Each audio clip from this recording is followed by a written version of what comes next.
PMC channel ప్రేక్షకులకి శుభోదయం. ఈరోజు ఆరోగ్యమే మహాభాగ్యం అనే శీర్షిక యందు నేత్రము కంటి జబ్బులు, కంటి గురించి ఈరోజు కూలంకుషంగా తెలుసుకుందాం. ముఖ్యంగా సర్వేంద్రియానం నయనం ప్రధానం అని చెప్పేసి అనుకున్నాం. శరీర భాగాలలో అన్నింటికన్నా ముఖ్యమైనది కన్ను, నేత్రాలు అంటారు. మనం వీక్షిస్తున్నదే చేయగలుగుతాం. ముందు కంటితో చూసి దాన్ని అర్థం చేసుకొని దానికి మనం ఆన్సర్ చేసే అవకాశాలు ఉన్నాయి. కన్ను ఎంత ప్రాముఖ్యమైంది అంటే, కంటితో చూసి రాయాలి అంటే వెంటనే చేత్తో రాయగలుగుతాము, వెంటనే ఇక్కడికి వెళ్ళాలి అంటే అక్కడికి వెళ్ళగలుగుతాం. సో కళ్ళు లేకుండా ఏ పని చేయడానికి అవకాశాలు అసలే లేవు. అందువల్లనే నేత్రాలు మన శరీర భాగాలన్నింటిలో చాలా ముఖ్యమైనవి. కాబట్టి వీటిని చాలా జాగ్రత్తగా కాపాడుకోవాలి. వాతావరణ పరిస్థితుల నుండి, తర్వాత మనముగా చెరుపు చేసుకునే పరిస్థితుల నుండి ఇవన్నిటి నుంచి కాపాడుకోవాలి. ఏంటంటే ముఖ్యంగా జాగ్రత్తలు ఏంటి అంటే, దుమ్ములో ధూళితో వెళ్తున్నప్పుడు కళ్ళకడ్డుగా చేయి పెట్టుకుని వెళ్ళడం కానీ, ఎండ ఎక్కువగా ఉన్నప్పుడు క్యాప్ లాంటిది ధరించడం కానీ చేయడం వల్ల కళ్ళపైన ఎండవేడిమి తక్కువగా పడుతుంది. అతి చల్లని ప్రదేశాల్లో వెళ్ళినప్పుడు కూడా కళ్ళకి గ్లాసెస్ పెట్టుకోవడం వల్ల కూడా అతి చలి తలిగే అవకాశం లేదు. కాబట్టి కళ్ళను చాలా జాగ్రత్తగా కాపాడుకోవాలి. ముఖ్యంగా ఈ కళ్ళలో రకరకాలటువంటి జబ్బులు వస్తాయి. దానిలో ముఖ్యంగా కళ్ళ కలకలు అంటారు. కళ్ళు వస్తున్నాయి అని చెప్పేసి అనుకుంటాం. ఒక సీజన్లో, ఒకానొక సందర్భంలో దాదాపు ప్రతి సంవత్సరం ఒకరికి కళ్ళు వచ్చాయి అంటే కళ్ళలో పూచు వస్తుంది. చిన్న దుమ్ము ధూళితో చీము కణాలాగా గడ్డల్లాగా వస్తుంది. కళ్ళు ఎర్రబారిపోయి చీము గులికల్లాగా వస్తుంది. పూచు ఎక్కువగా వస్తుంది. కళ్ళు మంటలు గరగరగా చాలా ఇదిగా ఉంటుంది. ఒక్కరికి వచ్చినట్టయితే వాళ్ళ కళ్ళు ఎదుటి వాళ్ళు చూస్తే వాళ్ళకు వస్తాయి. ఒక ఇంట్లో వస్తే అందరికీ దాదాపుగా వస్తుంది. దీన్నే కళ్ళ కలకలు అంటాం మామూలుగా. ఈ కళ్ళ కలకలు గాలి ద్వారా, నీటి ద్వారా వచ్చే అవకాశాలు ఎక్కువగా ఉన్నాయి. కాబట్టి కళ్ళ కలకలు వచ్చిన పరిస్థితుల్లో కళ్ళకి కళ్ళద్దాలు, కంటి జోళ్ళు పెట్టుకోవడం వల్ల ఇతరులకు రాకుండా కాపాడుకునే పరిస్థితి ఉంటుంది. కాబట్టి కళ్ళ కలకలు వచ్చినప్పుడు కళ్ళజోడు ధరించడం మంచిది. గాలిలో వెళ్ళకపోవడం, బయటకు వెళ్ళకపోవడం ఎంతైనా శ్రేయస్కరం. గాలిలో బయటకు వెళ్ళడం వల్ల ఈ కళ్ళ కలకల జబ్బు ఎక్కువయ్యే అవకాశాలు ఎక్కువగా ఉన్నాయి. కాబట్టి బయటకు వెళ్ళకపోవడం ఎంతైనా మంచిది. ఇలా కళ్ళ కలకలు ఇప్పుడు తీసుకోవాల్సినటువంటి చికిత్సలు, హోమ్ రెమెడీస్, ఇంట్లో చేసుకునేటువంటి వైద్యాలు కలవు. వాటిలో ముఖ్యంగా పట్టిక అంటాం, ఆలం లేదా పట్టిక అంటాం. ఆ పొడి తీసుకొని సన్నగా పొడిలాగా చేసేసి కళ్ళ కలకలు వచ్చినటువంటి వాళ్ళు పడుకున్న తర్వాత, నిద్రపోయిన తర్వాత మూసినటువంటి కన్ను రెప్పలపై కొంచెం తడి చేసి ఆ పౌడర్ని కంటి రెప్పలపైన వేసినట్టయితే ఉదయం వరకు కళ్ళ కలకలు తగ్గిపోయే అవకాశం ఉంది. ఇది చాలా జాగ్రత్తగా వేయాలి. నిద్రపోతున్నటువంటి రెప్పలపైన, కళ్ళు మూసుకున్న రెప్పలపైన మట్టుకే పట్టిక పొడిని వేయడం చాలా మంచిది. దానితో కళ్ళ కలకలు పూర్తిగా తగ్గిపోతాయి. 1 రోజు 2 రోజులు వేసినంత మాత్రాన్నే తగ్గిపోతాయి. ఇంకొక చికిత్స, గృహ వైద్యం ఏంటి అంటే, ఈ మనం జనరల్గా తీసుకునేటటువంటి ఉల్లిపాయ, అనియన్ అంటాం. ఉల్లిపాయ కూడా కచ్చా పక్కగా దంపేసి ఒక బట్టలో పెట్టుకొని ఇలా పిండినట్టయితే రసం వస్తుంది.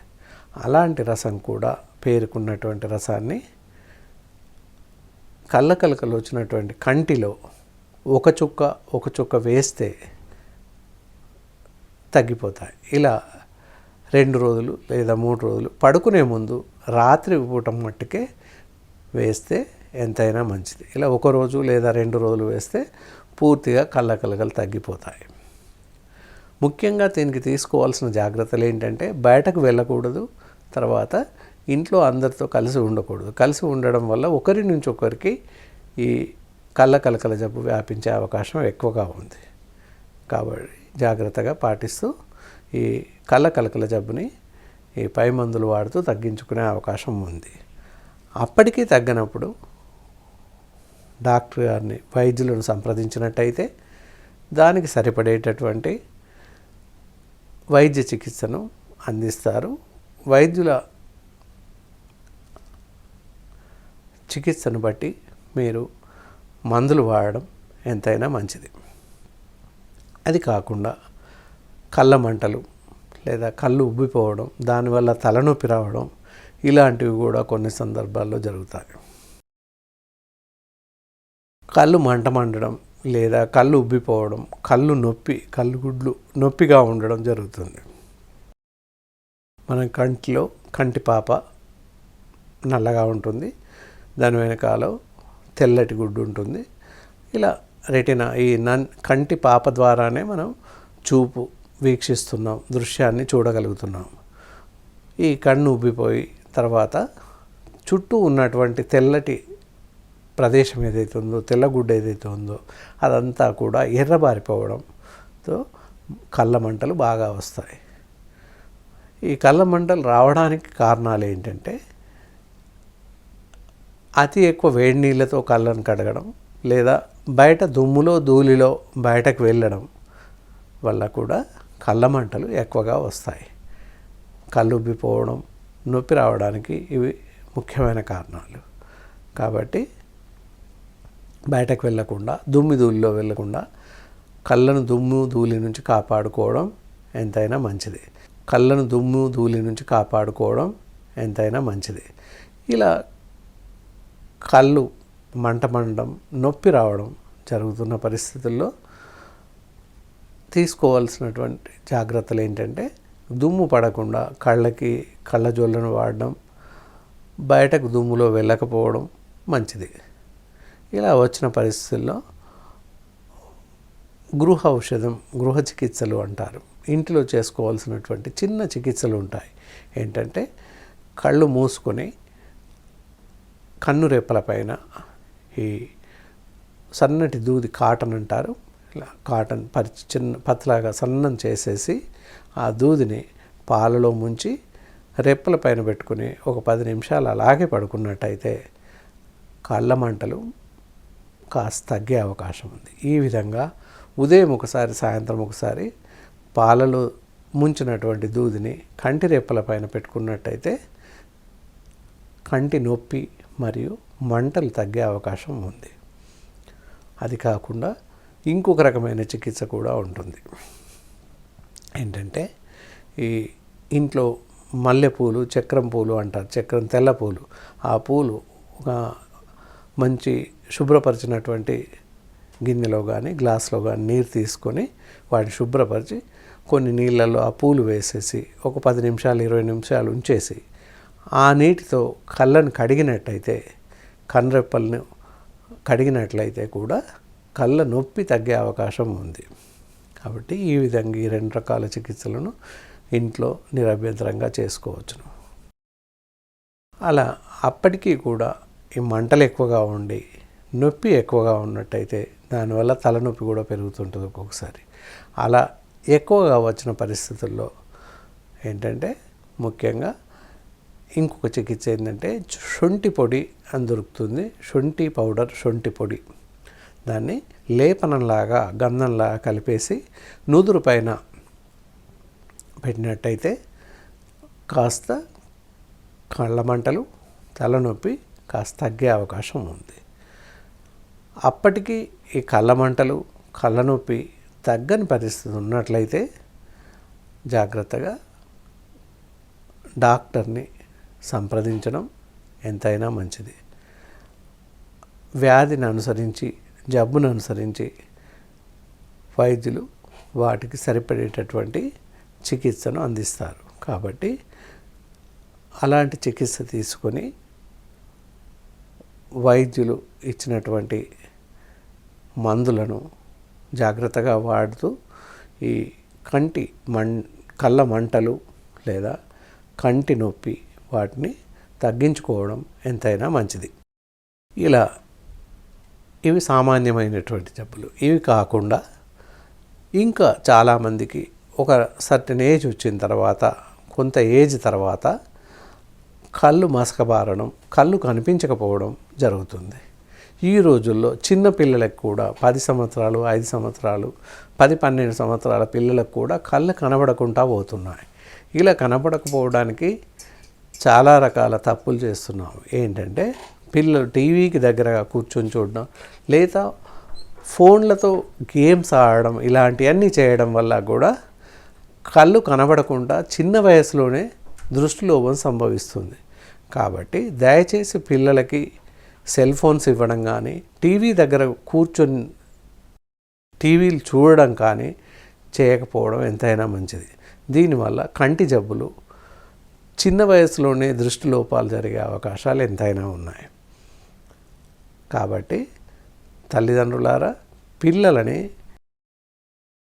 టీవీని పదే పదే చూడకుండా ఉంచడం ఎంతైనా మంచిది. ఫోన్లు దయచేసి పిల్లలకు అసలే ఇవ్వకపోవడం ఎంతైనా మంచిది. దీనివల్ల దృష్టి లోపాలు చాలా వస్తున్నాయి.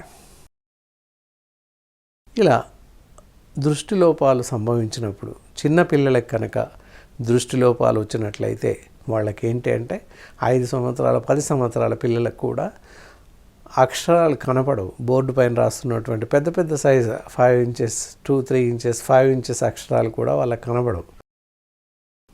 ఉపాధ్యాయులు బోర్డు పైన రాస్తున్నటువంటి అక్షరాలు కూడా వాళ్ళకి కనబడవు అసలే. సో అలాంటి పరిస్థితుల్లో అలా జబ్బు కలిగినటువంటి పిల్లలకైతే తప్పకుండా నేత్ర వైద్యులను కానీ, ఆయుర్వేద వైద్యులను కానీ సంప్రదించినట్లయితే వాళ్ళకి సరియైన చికిత్స చేసి వాళ్ళని దృష్టిలోపం బారి నుంచి కాపాడిన వారు అవుతారు. ఇలా దృష్టిలోపం జరిగినప్పుడు ఏమాత్రం అలసత్వం చేయకుండా, ఆలస్యం చేయకుండా త్వరగా వైద్యులను సంప్రదించడం ఎంతైనా మంచిది. అలాగే ఉన్నట్టయితే పూర్తిగా కంటి చూపు కోల్పోయే అవకాశం ఉంది. ఆ తదుపరి ఏమి చేసినప్పటికీ కంటి చూపు తిరిగి రాకుండా పోతుంది. కాబట్టి ఇన్ టైంలో ఎప్పుడైతే దృష్టిమాంద్యం వస్తుంది, కాస్త మసకబారిపోతున్నాయి, కనబడట్లేదు పిల్లలకు అనుకున్నాక వెంటనే డాక్టర్లను సంప్రదించడం, వైద్యులను సంప్రదించడం ఎంతైనా మంచిది. అలా వైద్యులను సంప్రదించి సరియగు వైద్య చికిత్సలు తీసుకొని, అవసరమైతే నేత్ర వైద్యులను సంప్రదించి సరియగు చికిత్స తీసుకొని పిల్లలకి వారి దృష్టి మాంద్యం నుంచి కాపాడుకోవడం చాలా మంచిది. పెద్దవారిలో కంటి జబ్బులు వచ్చినట్టయితే దాదాపుగా 40 సంవత్సరాలు 50 సంవత్సరాలు వచ్చిన వారికి దృష్టి లోపం జరుగుతుంది. వాళ్ళకి ఏంటంటే చిన్న చిన్న అక్షరాలు కనపడకుండా పోతాయి.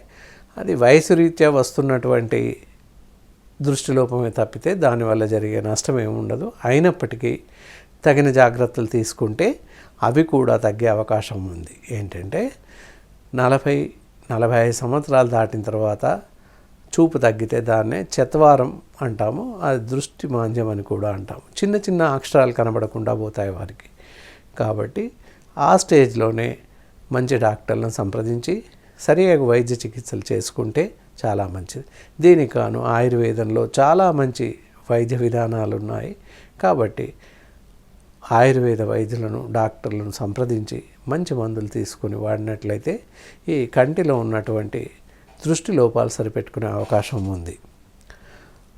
అలా అప్పటికీ తగ్గని పరిస్థితుల్లో అవసరమైతే నేత్ర వైద్యులను సంప్రదించి, అవసరమైతే కంటి అద్దాలను తీసుకొని దృష్టి లోపాన్ని సవరించుకునే అవకాశాలు ఉన్నాయి. దాంతోపాటుగా నేత్ర వైద్యులు కానీ, ఆయుర్వేద వైద్యులు కానీ సరిపడేటటువంటి ఆయుర్వేద మందులు ఇచ్చి తగ్గించే అవకాశాలు ఉన్నాయి. దృష్టి లోపాన్ని తగ్గించే అవకాశం ఉంది. కంటిలో పొర రావడం, పొర పెరిగింది, ఒక లేయర్ వస్తుంది అని చెప్పేసి అనుకుంటుంటాము. ఇలా లేయర్స్ రావడం కూడా సర్టెన్ ఏజ్లో వస్తుంది. 50-60 ఏళ్ళ తర్వాత వాళ్ళకి మట్టుకే వస్తుంది. చిన్నపిల్లలకు దాదాపుగా రాదు. ఇలా కంటిలో పొర పెరగడం వల్ల కంటి చూపు సరిగ్గా కనబడదు. చిన్న పెద్ద అక్షరాలు, దగ్గరలో ఉన్న మనుషులు కూడా మసగ్గా కనిపిస్తుంటారు, దారి మసగ్గా కనిపిస్తుంటుంది. ఇలా పొర పెరిగిన సందర్భాల్లో మామూలుగా అయితే చిన్న చిన్న ఆపరేషన్ చేసి తగ్గిస్తారు. అలా కాని పరిస్థితుల్లో మా ఆయుర్వేది వైద్య విధానంలో మంచి మందులు ఉన్నవి. సరి అయిన సమయంలో ఇలా మసగ్గా కనిపిస్తుంది, మనుషులు కనబడట్లేదు, లేదా పుస్తకాలు చదవలేకపోతున్నాము, అద్దాలు పెట్టుకున్నప్పటికీ చూపు సరిగ్గా కనిపించట్లేదు అనుకున్న పరిస్థితుల్లో మా వద్దకు వచ్చినట్టయితే మేము వాటికి సరిపడేటటువంటి వైద్య చికిత్సలు చేసి ఈ పొర తగ్గడానికి సరిపడేటటువంటి మందులు, కంట్లో వేసుకునేటటువంటి చుక్కల మందులు ఉన్నవి, అలాంటి మందులు ఇస్తూ, ఇంకా ఇంటేక్ ఆఫ్ మెడిసిన్స్, కడుపులోకి కూడా రకరకాల మందులను ఇస్తాము. ముఖ్యంగా మీకు మీరుగా గృహ వైద్యం చేసుకోవాలన్నట్టయితే ఈ చికిత్సా విధానంలో మార్కెట్లోనే దొరుకుతుంది. ఐటోన్ అనేటటువంటి ఐ డ్రాప్స్ దొరుకుతాయి. అవి తీసుకొని ఉదయము, మధ్యాహ్నము, సాయంత్రము 2 చుక్కల చొప్పున కంటిలో వేసుకున్నట్టయితే క్రమేణా కంటిలో వచ్చినటువంటి పొర కరిగిపోయే అవకాశాలు చాలా వరకు ఉన్నాయి. దాంతోపాటుగా త్రిఫలా చూర్ణము ఉదయము, సాయంత్రము 1 స్పూను నీటితో కానీ తేనెతో కానీ తీసుకున్నట్లయితే కంటికి ఎంతైనా పనిచేస్తుంది. త్రిఫలా చూర్ణము ప్లస్ కంట్లో చుక్కల మందు వేసుకున్నట్టయితే కంటిలో వచ్చినటువంటి పొర కరిగిపోయే అవకాశాలు ఉన్నవి. కాబట్టి రెగ్యులర్గా తగ్గే వరకు వాడడం చాలా మంచిది. ఇది కాకుండా ఇంకా కొంతమందిలో రెటినా ప్రాబ్లం ఉంటుంది. కంటి రెటినా అంటారు, ఆర్బై కాట్రాక్ట్ అని అంటారు. ఇలా చివరగా కాట్రాక్ట్ అనేటటువంటి జబ్బు కూడా కళ్ళకు వస్తుంది. ఈ కాట్రాక్ట్ జబ్బు అనేది కూడా చాలా రేర్గా తక్కువ మందికి వస్తుంది. ఎలా వచ్చినా కన్ను పూర్తిగా కనబడకుండానే ఉంటుంది. మసగ్గా జస్ట్ నీడలాగా అనిపిస్తుంటాయి. ఒక్కొక్కసారి 2 నేత్రాలకు రావచ్చు, కొన్నిసార్లు ఒకే కంటికి రావచ్చు. ఏది ఏమైనా ఈ కాట్రాక్ట్ జబ్బు అనేది వస్తే చాలా జాగ్రత్తగా పరిశీలించి కాట్రాక్ట్ జబ్బు ఉంచింది అనుకున్న తర్వాత ఆలస్యం చేయకుండా ఎంత త్వరగా వీలైతే అంత త్వరగా వైద్యులను సంప్రదించి పరీక్షలు చేసి ఈ జబ్బు ఏంటి అనేది తెలుసుకున్న తర్వాత దానికి సరిపడేటటువంటి చికిత్స తీసుకోవడం ఎంతైనా మంచిది. ముఖ్యంగా ఈ కాట్రాక్ట్ అనేది ఈ శుక్లపటలం పైన, కంటి పాప పైన ఏర్పడుతుంది. దానికి అడ్డుగా ఒక పొరలాగా, ఒక లేయర్ లాగా, పూర్తి లేయర్ లాగా వస్తుంది. మనకు సర్జరీ తర్వాత తీసినట్లయితే చిన్న ఇలా కంది గింజ పరిణామంలో ఒక లేయర్ గడ్డలాగా వచ్చేస్తుంది సర్జరీ చేసి తీస్తే. అలా ఆ విధంగా దాన్నే కాట్రాక్ట్ అంటాము. ఇలా కాట్రాక్ట్ వచ్చినప్పుడు మనం తప్పకుండా డాక్టర్లను, వైద్యులను సంప్రదించి సరైనటువంటి చికిత్సలు తీసుకోవడం ఎంతైనా మంచిది. దీనికి కూడా ఆయుర్వేదంలో మంచి వైద్య విధానం, మంచి చికిత్సా పద్ధతులు ఉన్నాయి. కాకపోతే ఇలా కాట్రాక్ట్ వచ్చిన పరిస్థితుల్లో తప్పకుండా వైద్యులను మాత్రమే సంప్రదించి వారి సూచనల మేరకి వైద్య చికిత్స తీసుకోవడం ఎంతైనా మంచిది. దీనికి కాను రకరకాల కంటి చుక్కల మందులు ఉన్నాయి. తర్వాత కడుపులోకి తీసుకోవడానికి కూడా మంచి మందులు ఉన్నాయి. అలాంటి మందులు ఇస్తూ తగ్గిస్తుంటాము. ఈ కాట్రాక్ట్ తగ్గడానికి తీసుకోవాల్సినటువంటి ఆహార నియమాలు ముఖ్యంగా ఏంటంటే ఈ విటమిన్ లోపించడం, కెరోటిన్ లోపించడం వల్ల ఈ కంటి చూపు తగ్గిపోవడం ఇలాంటివి జరుగుతాయి. కాబట్టి ఆహారంలో ముఖ్యంగా ఎవ్రీడే క్యారెట్ తీసుకోవడం, లేదా క్యాబేజీ తీసుకోవడం, పాలు ఇలాంటివి తీసుకోవడం, పండ్లు తీసుకోవడం ఎంతైనా మంచిది. ముఖ్యంగా ప్రతిరోజు ఆహారంలో క్యారెట్ తీసుకోవడం అనేది చాలా మంచిది. క్యారెట్ తీసుకోవడం అనగానే అందరూ సస్పెక్టెడ్గా పచ్చి తింటుంటారు. పచ్చి తినకపోవడం చాలా మంచిది. ఉడికించి ఒక మనిషి మినిమం రోజుకి 100 గ్రాముల క్యారెట్ ఉడకబెట్టి తినడం మంచిది. మిక్స్డ్ వెజిటేబుల్ ఆర్ బై రైస్ ఎందులోనైనా వేసి రోజు 100 గ్రాముల క్యారెట్ తీసుకోవడం చాలా మంచిది. దాంతోపాటుగా ఆకుకూరలలో తోటకూర అని చెప్తాం, తోటకూర, బచ్చల కూర, ఇవి వారంలో 2 రోజులు ఆకుకూరలు తీసుకున్నట్లయితే కూడా మనకి కంటి జబ్బులు తగ్గే అవకాశాలు ఉన్నాయి. కాట్రాక్ట్ రాకుండా కాపాడుకోవచ్చు. నిషిద్ధమైన పదార్థాలు ఏంటి అంటే ఈ ఆల్కహాల్ తీసుకోకపోవడం లేదా నాన్ వెజిటేరియన్ తీసుకోకపోవడం చాలా మంచిది. అది కాకుండా ఈ జంక్ ఫుడ్స్ ఏవైతే ఉన్నాయో, పిజ్జాస్, బర్గర్స్, డ్రై ఫుడ్స్ ఇవన్నీ అంటారు, అవి అసలే తీసుకోకూడదు. బయట తీసుకునేటటువంటి ఆహార పదార్థాలు పూర్తిగా నిషిద్ధం. ఇవి తినడం వల్ల కూడా కంటి చూపు పైన చాలా ఎఫెక్ట్, చాలా రకరకాల జబ్బులు వచ్చే అవకాశాలు ఉన్నాయి. కాబట్టి బయట తయారు చేస్తున్నటువంటి జంక్ ఫుడ్స్, ఫాస్ట్ ఫుడ్స్ తీసుకోకపోవడం ఎంతైనా మంచిది.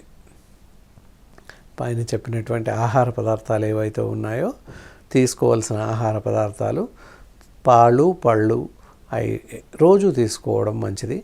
దాంతోపాటుగా రకరకాల కాయగూరలు ఏవి తీసుకోవాలి అవి చెప్పాము. అలాగే అలాంటి కాయగూరలు క్యారెట్, బీట్రూటు, తర్వాత ఆకుకూరలు ఎక్కువగా తీసుకోవడం వల్ల కంటి చూపు మంచిగా కాపాడుకునే అవకాశం ఉంది.